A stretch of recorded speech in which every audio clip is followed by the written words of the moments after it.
우리가 지난 3주 동안 신앙의 기본 시리즈에 대해서 나누었습니다. 간단하게 살펴보면 신앙생활의 가장 기본은 하나님이 보시기에 하는 겁니다. 말씀이 기준이고 우리가 그렇게 하는 궁극적인 이유는 예수님 안에서 영원한 생명을 얻는 겁니다. 우리의 인생을 주님이 주관하시고 우리는 그 주님 안에 놓여 있는 거지요. 이 신앙생활은 예배로 드러나는데, 예배는 예배당에서 드리는 1시간에 국한된 것이 아니라 다른 167시간을 포함하는 1시간이다 그랬습니다. 그러므로 우리가 지금 드리는 이 1시간의 예배는 168시간 전부를 하나님께 드리는 거예요. 이 168시간의 결정체가 예배라면 그 내용은 섬김과 헌금입니다. 섬김은 제자의 삶의 본질이면서 예수님의 사역을 계승하는 영광스러운 겁니다. 오늘 살펴볼 헌금은 일상의 삶을 하나님이 주신 선물로 인정하는지 그렇지 않은지를 바라보는 가늠자가 됩니다. 봉사처럼 적지 않은 사람들이 헌금하는 것을 대단한 신앙으로 여기는데요, 기본입니다. 기본은 잘하고 못하고의 문제도 아니고 대단하고 그렇지 않고의 문제도 아닙니다. 우리가 수학을 계속 공부를 하려면 덧셈, 뺄셈, 나눗셈, 곱셈을 해야 됩니다. 이게 기본입니다. 그런데 이 기본을 하는 것을 놀라는 것은 기준이 정해지지 않은 사람들은 기본도 놀랍니다. 예를 들어서 이제 유치원을 다니는데 곱셈, 뺄셈, 덧셈, 나눗셈을 다 해버리면 사람들이 놀래요. 왜냐? 그건 그들의 세계에서 기준이 아니었기 때문에 그렇습니다. 그러나 중고등학교 들어갔는데도 불구하고 여전히 곱셈, 나눗셈, 덧셈, 뺄셈을 하지 못하면 그건 이상한 거지 정상이 아닙니다. 왜냐하면 기본이기 때문에 그렇습니다. 기본은 말 그대로 기본입니다. 어떤 사람이 드리는 예배와 섬김의 모습으로 그의 신앙이 어떤지 평가할 수 있습니다. 헌금 생활도 마찬가지입니다. 헌금하는 모습과 내용으로 신앙생활을 평가할 수 있습니다.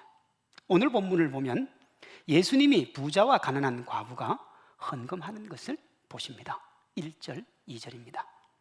예수께서 눈을 들어 부자들이 헌금하며 헌금 넣는 것을 보시고 또 어떤 가난한 과부가 2렙돈 넣는 것을 보시고, 2절에 가난한 과부가 한 헌금 액수까지 주님이 보셨습니다. 동일한 말씀을 싣고 있는 마가복음 12장 41절 42절은 이것을 이렇게 말해요. 예수께서 헌금함을 대하여 앉으사 무리가 어떻게 헌금함에 돈 넣는가를 보실세 여러 부자는 많이 넣는데 한 가난한 과부는 와서 2렙돈 곧 한 고드란트를 넣는지라 그랬습니다. 여기 41절에 뭐라고 하시냐 그러면 헌금함에 대하여 일부러 앉으시고 무리가 어떻게 헌금하는지를 보신 거예요. 예수님이 지나가다가 사람들이 헌금을 하니까 야, 헌금을 얼마나 보자, 이게 아니고요, 예수님이 의도적으로 헌금함 앞에 앉으신 거예요. 이렇게 의도를 가지고 헌금하는 이들을 보신 후에 예수님이 그들의 헌금을 평가를 하십니다. 3절 4절이요. 이르시되 내가 참으로 너희에게 말하노니 이 가난한 과부가 다른 모든 사람보다 많이 넣었도다. 저들은 그 풍족한 중에서 헌금을 넣었거니와 이 과부는 그 가난한 중에 자기가 가지고 있는 생활비 전부를 넣느니라. 예수님이 보시고 평가를 하시는 거예요. 이 예수님이 보시고 평가하는 것은 지금 우리의 신앙생활도 마찬가지입니다. 주님은 지금도 우리의 헌금을 보시고 우리의 신앙을 평가하십니다. 우리가 좀 더 살펴봅니다. 먼저 예수님은 우리가 헌금하는 것을 보십니다. 본문 1, 2절에 보면 부자가 헌금하는 것을 보시고 가난한 과부가 헌금하는 것도 보셨어요. 예수님이 우리가 헌금하는 것을 보신다는 말은 하나님께 예배를 드릴 때 헌금을 하는 것은 기본이라는 겁니다. 헌금은 하나님을 자기 인생의 주인이요 우리에게 있는 모든 것이 하나님께로부터 왔음을 인정하는 신앙의 고백이에요. 예수님은 마태복음 6장 21절에서 이것을 이렇게 말씀하셨습니다. 내 보물 있는 그곳에 내 마음도 있느니라. 여기 마음은 하나님을 하나님으로 인정하는 마음이고 우리에게 있는 모든 소유가 하나님의 것이라는 마음이며 우리의 삶 전부가 하나님의 은혜라는 마음입니다. 이 마음, 하나님께서 우리에게 주신 모든 것, 하나님을 하나님으로 인정하는 것, 우리의 삶이 하나님의 은혜라는 것을 바라보고 또 하나님 앞에 감사를 표현하는 행위가 헌금이라는 거예요. 이처럼 헌금은 우리의 믿음을 평가하는 중요한 척도 중에 하나이며 예수님도 헌금으로 우리의 신앙을 평가하십니다. 그러므로 교인은 액수와 무관하게 예배 시간에 헌금을 해야 됩니다. 성도가 하나님으로부터 멀어지거나 형식적인 신앙생활을 할 때 두 가지 현상이 나타나는데 그 첫째가 11조를 비롯한 헌금 생활을 하지 않습니다. 여러분, 우리에게 주어진 물질이 누구 겁니까? 누구 거예요? 하나님 거죠. 남의 것을 내 것으로 알고 내가 마음대로 사용하면 나는 뭡니까? 저희 집 이 복도 로비에 자전거가 3대가 있습니다. 한 대는 우리 아들 거고 그 옆집도 자전거가 있어요. 근데요, 우리 아들 자전거는 별로 안 좋아해요. 근데 옆집 아저씨 자전거는 참 좋아요. 근데 제가 자전거를 타러 나가다가 예를 들어서 우리 아들께 너무 안 좋아서 옆집 아저씨 거를 마음대로 탔어요. 그러면 그 사람이 저보고 뭐라고 하겠습니까? 여러분, 그걸 도둑이라고 합니다. 도둑. 하나님은 이것을 헌금에 적용을 하세요. 말라기 3장 8절입니다. 너희는 나의 것을 도둑질하고도 말하기를 우리가 어떻게 주의 것을 도둑질하였나이까 하는도다.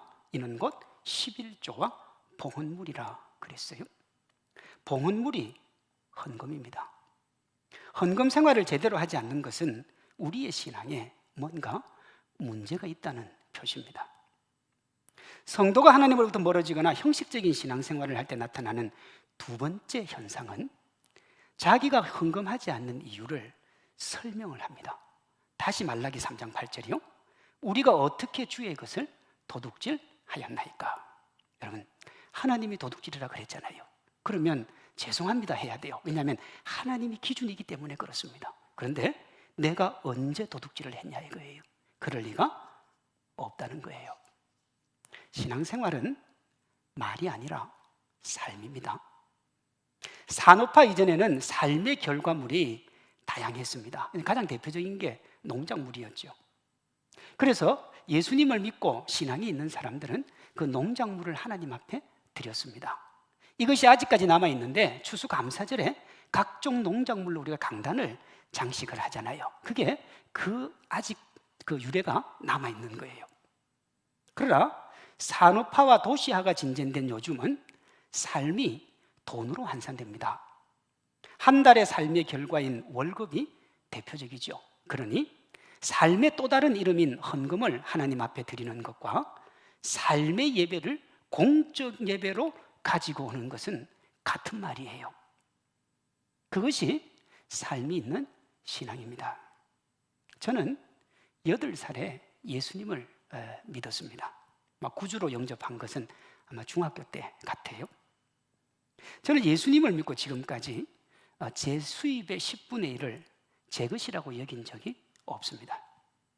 10분의 9도 제 것이 아니지만 때로 그것을 제 것이라고 여긴 적은 있어요. 그러나 10분의 1을 제 것이라고 여긴 적은 없습니다. 재정적으로 힘들고 어려운 때도 있었습니다. 미국에서 공부할 때 제가 한 달에 1,300불을 받고 주말에 교회 봉사를 한 적이 있습니다. 참 귀한 돈이죠. 100불이면 나가서 외식 한번 할 수 있는 그 돈. 그러나 한 번도 저와 아내는 힘들고 어려울 때 우리 힘들고 어려우니까 헌금을 좀 나중에 하자 그렇게 생각해 본 적은 한 번도 없습니다. 저는 사례비를 받으면 반드시 감사 헌금을 하고 매주일 주일 헌금을 합니다.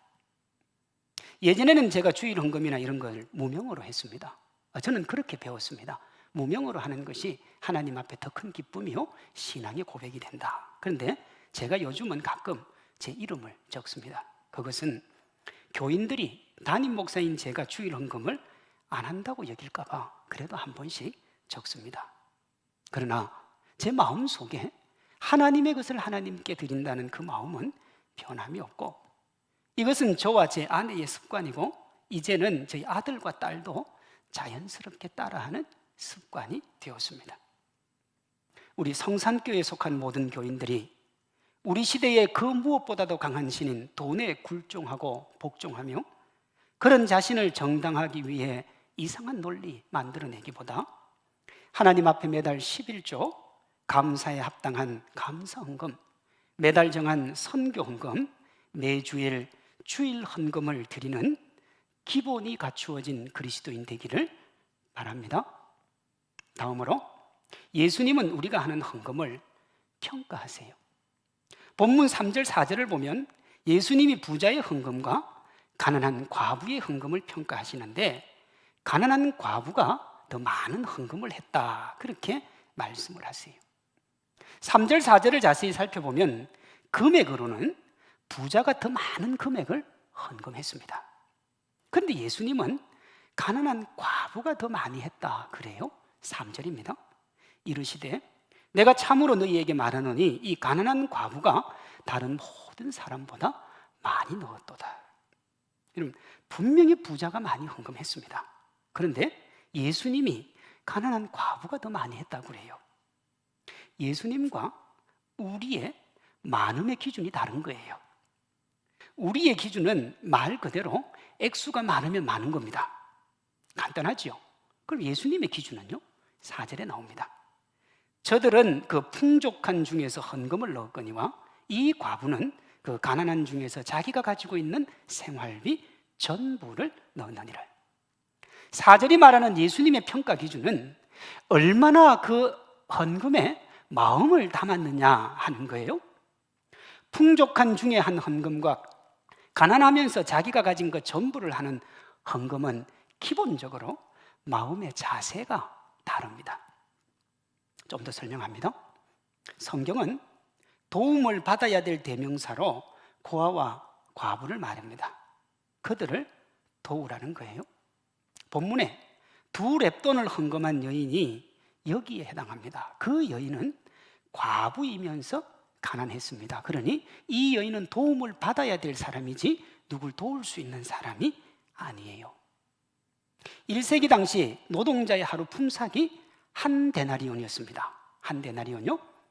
한 렙돈은 한 데나리온의 32분의 1입니다. 가치가 그래요. 그러니까 원래 제가 최저 시급으로 계산을 해보니까 하루 일당이 한 7만 원 정도 돼요. 이 7만 원의 32분의 1이 얼마냐 그러면 2,200원입니다. 그러니까 두 렙돈이니까 이 여인이 한 헌금은 한 4,400원 정도 돼요. 제가 이것 갖고 하루를 어떻게 사나 제가 생각을 해보니까 가까스로 라면으로 한 끼를 먹고 김밥으로 두 끼를 먹으면 이게 하루 먹을 양이 됩니다. 근데 예수님이 뭐래요? 이거 생활비 전부라 그랬거든요. 그러니까 이 여인은 그렇게 먹고 살았어요. 근데 하루만 그렇게 살았느냐? 그렇지 않죠. 가난했기 때문에 매일 그렇게 먹고 살아야 되는 거예요. 그러니 이 여인보다 더 도움을 받아야 되는 사람은 없어요. 아무리 그녀가 많은 금액을 헌금해도 비교의 대상인 부자의 아주 작은 금액에도 미치지 못할 겁니다. 마가복음 12장 41절은 이걸 이렇게 말해요. 여러 부자는 많이 넣었는데. 누가 봐도 뻔한 비교인데 예수님은 가난한 과부가 다른 어떤 사람보다 더 많은 헌금을 했다, 그렇게 말씀을 하세요. 우리의 많음과 예수님의 많음이 다른데 이 차이를 만드는 게 뭐냐? 마음이에요. 진심이에요. 예수님의 말씀입니다. 네 보물 있는 그곳에 네 마음도 있느니라. 우리가 헌금을 할 때 예수님이 보시는 것은 우리가 얼마나 많은 금액을 하느냐가 아니라 거기에 우리의 마음과 믿음이 담겨 있느냐 하는 거예요. 이런 겁니다. 경북 지산의 한 교회에서 있었던 일입니다. 그 동네에 형제 5명이 알아주는 부자라고 해서 오부자라고 불리는 유명한 집안이 있었습니다. 이들이 한 교회에 다녔는데 어느 날 대구로 이사를 가서 교회를 옮긴다는 소식이 들렸어요. 오부자가 한 헌금이 그 교회 헌금의 거의 전부였습니다. 교회 재정의 큰 부분을 담당하는 오부자가 떠난다고 하자 교인들이 걱정이 이만저만이 아니었어요. 야, 저 사람들 떠나가면 어떻게 하나. 그때 안두하라고 하는 선교사님이 부흥회로 와서 말씀을 전하게 되었고 한 장로님이 이 고민을 선교사님에게 털어놓습니다. 전후 사정을 다 들은 선교사님이 야, 그거 정말 큰일입니다. 그런데 그것을 듣고 제게 그것보다 더 큰 걱정이 하나 생겼습니다. 그래요. 이 성도들과 장로님들이 생각을 해보니까 야, 우리가 하는 걱정도 이게 큰 걱정인데 우리가 생각하지 못한 더 큰 걱정이 있나. 그래서 그게 뭐냐고 물었더니 이 선교사님이 이렇게 말했어요. 부자 5명이 떠난다고 교회 유지를 걱정하는 여러분들이 걱정입니다. 여러분들은 예수님은 안 믿고 오부자만 믿고 있었습니까? 돈의 액수가 아니라 하나님을 향한 마음입니다. 누가 부유하니까 누가 헌금하겠지. 나는 가난하니까 안 해도 괜찮겠지. 여러분, 그게 아니라니까요. 하나님이 돈이 없어서, 하나님이 물질이 없어서 여러분에게 돈 달라고 하는 것 아니라니까요. 하나님은 특정한 누구의 헌금이 아니라 작아도 모두의 마음을 원하십니다. 하나님이 그 마음 기뻐하시고 그 마음에 역사하시는 거예요. 오부자가 이사를 갔잖아요. 그리고 그 교회가 무너질 것 같았잖아요. 그런데 경북 지산의 이 교회는 지금도 100년이 넘는 역사를 가진 유서 깊은 교회로 그 지역의 진리의 등대로 서 있습니다. 헌금의 기준이 액수가 아니라 하나님을 향한 기쁘고 자원하는 마음이라는 것은 성경 곳곳에 드러나는 진리입니다. 대표적인 것이 성전을 지을 때 다윗과 백성들이 한 헌금입니다. 역대상 22장에 보면 다윗이 성전을 짓기 위해 준비한 금의 양이 나오는데요, 10만 달란트라 그래요. 고대에 한 달란트의 무게가 약 27kg 정도였습니다. 지금은 34kg거든요. 제가 이런 게 나오면 계산하는 버릇이 있으니까 오해하지 마시고, 제가 이 설교 준비하던 날 보니까 금 1g의 지금 시세가 65,000원입니다. 지금 이렇게 계산하면 다윗이 성전 건축을 위해 준비한 금 10만 달란트의 금액이 한 175조 원 정도 됩니다. 저도 잘 모르겠어요. 그래서 제가 논문을 좀 찾아보니까 이 성전 짓는데 100조가 들었다, 200조가 들었다 이 말이 많아요. 왜냐하면 이 금에 대한 계산 양 차이 때문에 그렇습니다. 어쨌든 그냥 산술적으로 계산을 했을 때 175조예요. 그게. 그렇게 힘을 다해 준비를 하고 어느 정도 시간이 흘러 다윗이 죽음이 임박했습니다. 그렇게 죽음의 그림자를 기다리던 어느 날 다윗이 하나님 앞에 생애 마지막 헌금을 합니다. 역대상 29장 3절 4절이요. 성전을 위하여 준비한 이 모든 것 외에도, 그렇죠, 이 모든 것 외에도 내 마음이 내 하나님의 성전을 사모함으로 내가 사유한 금 은으로 내 하나님의 성전을 위하여 드렸노니 곧 오빌의 금 3,000달란트와 그랬습니다. 이 3,000달란트가 81톤입니다. 그러니까 8톤 트럭으로 10대가 지나가는 거예요. 금만요. 그러니까 그 시세가 요즘 돈으로 5조 원 정도 됩니다. 이 다윗의 헌금에 대해서 하나님이 말씀하고자 하시는 바는 헌금의 액수가 아니라 자세입니다. 자세. 3절에 보면 81톤에 이르는 금이 다윗의 마음이었다 그래요. 말 그대로 하면 내 마음이 내 하나님의 성전을 사모함으로 내가 사유한 금, 은으로 내 하나님의 성전을 위하여 드렸노니 그래요. 그럼 다윗만 그렇게 했습니까? 아니요. 백성들도 자발적으로 했어요. 역대상 29장 9절이요. 백성들은 자원하여 드렸으므로 기뻐하였으니 곧 그들이 성심으로 여호와께 자원하여 드렸으므로 다윗 왕도 심히 기뻐하니라. 다윗은 자신과 백성들이 자원함과 기쁨으로 헌금할 힘이 하나님께서 우리에게 주신 신실한 마음이다 그래요. 역대상 29장 17절이요. 나의 하나님이여 주께서 마음을 감찰하시고 정직을 기뻐하시는 줄을 내가 아나이다. 내가 정직한 마음으로 이 모든 것을 즐거이 드렸사오며 이제 내가 또 여기 있는 주의 백성이 주께 자원하는 것으로 드리는 것을 보니 심히 기쁩니다 그랬어요. 본래 주님의 것이었으니 아까울 것이 없었습니다. 도리어 그것이 하나님의 영광을 위해 사용되는 것에 감격하고 즐거웠습니다. 헌금은 하나님을 바라보며 자원하여 기쁨으로 드리는 것입니다. 다른 누군가를 바라보고 하는 것도 아니고 내 처지와 형편을 바라보는 것도 아니에요. 주님이에요, 주님. 여인의 헌금이 그런 것이고 예수님이 그것을 기쁘게 받으셨습니다. 가난한 과부가 다른 어떤 사람보다 더 많은 헌금을 했다는 예수님의 말씀의 의미도 이것입니다. 오늘날요, 설교 주제 중에 금기시되는 내용이 몇 가지가 있는데 그 중에 하나가 헌금입니다. 사실 오늘 제가 이 헌금 설교도 적지 않은 부담을 가지고 하고 있습니다. 보시면 알지만 제가 많이 굳어 있습니다. 전에는 좀 웃고 그랬는데 오늘은 별로 잘 안 웃어요. 왜냐하면 혹여나 우리 성도들이 제가 전하고자 하는 그 의도가 아니라 다른 의도로 받아서 속이 상하고 믿음이 좀 디프레션 될까 하는 염려가 있어서 그렇습니다. 적지 않은 사람들이요, 헌금 이야기를 하면 자꾸 논쟁을 합니다. 논쟁을요.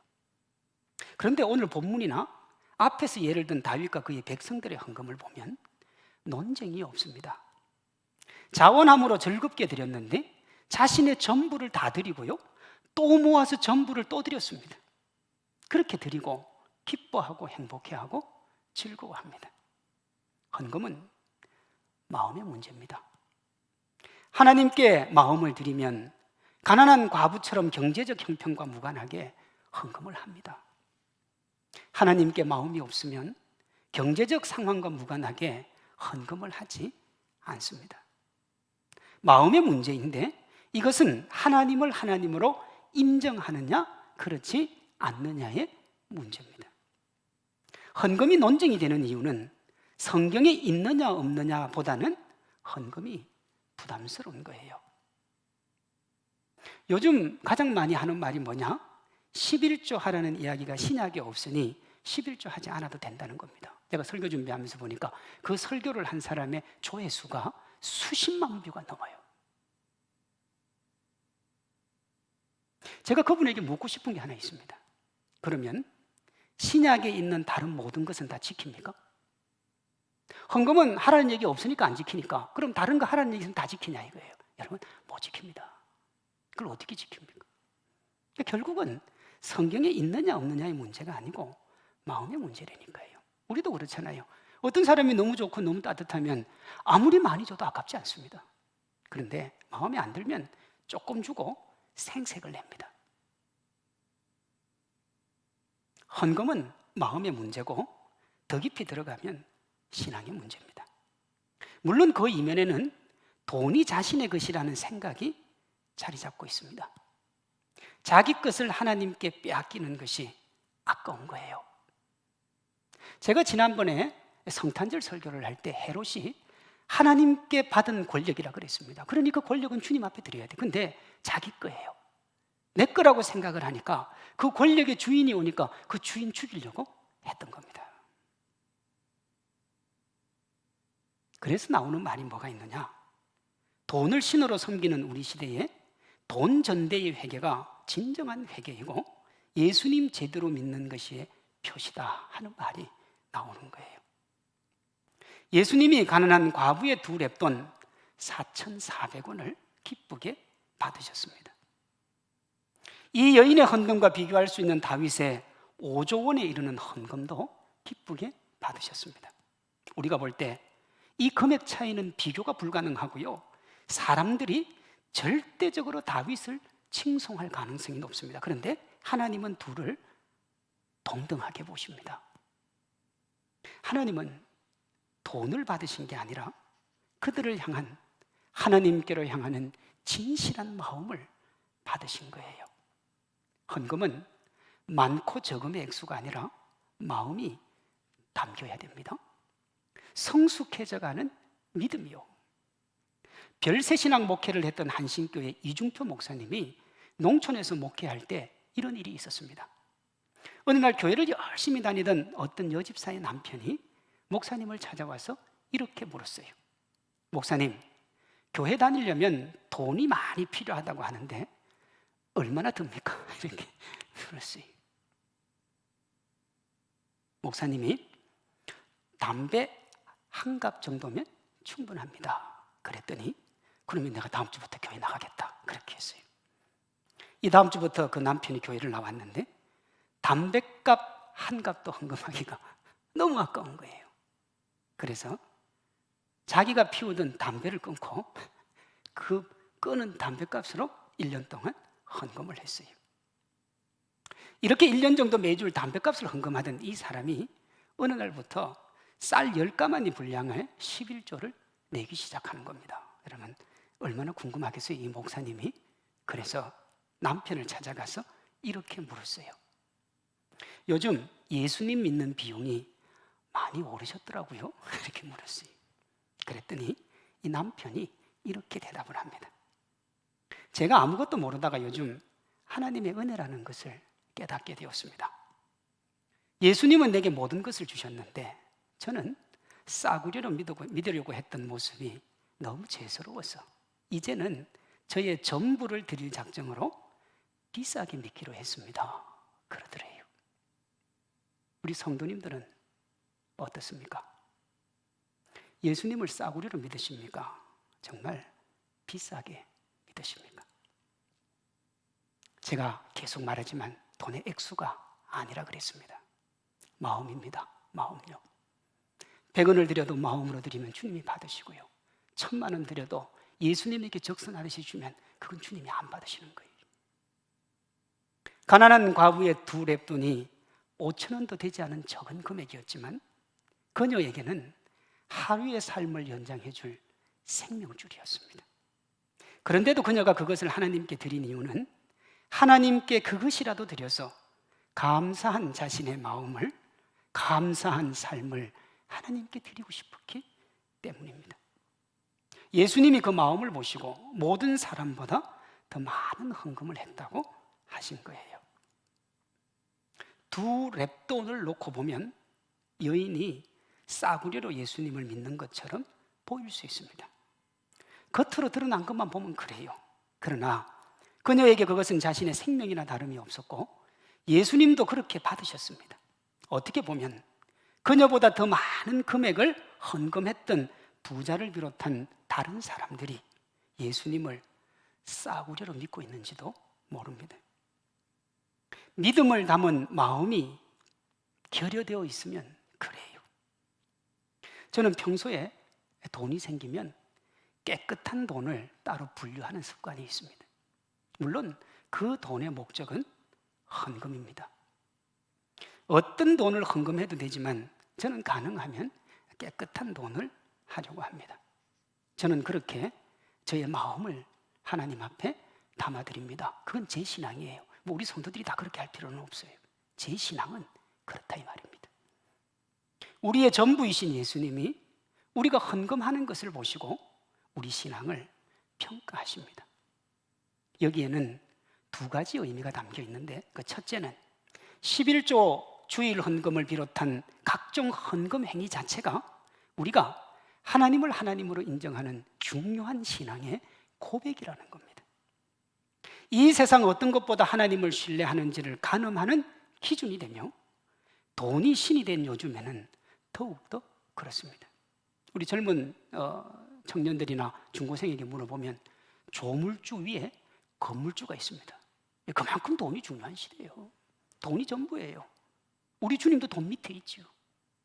그러니 그걸 하나님 앞에 드린다는 건 정말 우리가 신앙이 있다는 믿음의 고백이죠. 다른 하나는 하나님이 우리의 삶을 지키고 인도하심을 믿는 행위입니다. 예수님이 자신의 전부를 헌금한 과부 여인을 극찬을 하셨습니다. 그러면 극찬하고 끝입니까? 안 그래요, 여러분. 예수님의 칭찬에는 항상 내가 네 인생을 책임진다고 하는 약속이 보증되어 있습니다. 그 여인의 인생, 그 여인의 삶, 그 여인이 걸어가야 될 모든 길을 하나님이 지키고 인도하고 보호해 주겠다는 거예요. 하나님을 바라보고 신뢰하는 마음, 그 마음에 기초한 건강한 헌금 생활로 신앙의 성장과 성숙을 도모하고 하나님의 차고 넘치는 은혜 누리는 우리 모두 되시기를 주님의 이름으로 축원합니다.